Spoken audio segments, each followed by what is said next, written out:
दहिसर पूर्वेकडील विठ्ठल रुक्मिणी मंदिरात आषाढी एकादशी निमित्त भक्तिमय वातावरण. आषाढी एकादशी निमित्त दहिसर पूर्वेकडील शक्तीनगर येथील विठ्ठल रुक्मिणी मंदिरात आज भाविकांनी मोठी गर्दी केली होती.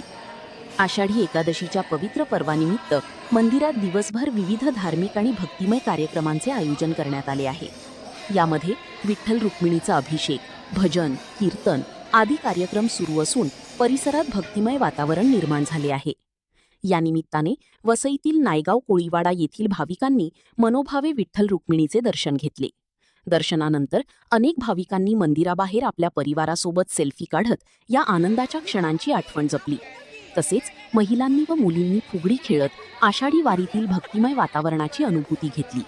फुगडीच्या माध्यमातून पंढरपूरच्या वारीच्या आठवणींना उजाळा मिळाला. ज्ञानोबा तुकाराम आणि विठ्ठल रखुमाईच्या जयघोषाने शक्तीनगर परिसर दुमदुमून गेला असून आषाढी एकादशी भक्तिभावाने आणि उत्साहात साजरी करण्यात येत आहे.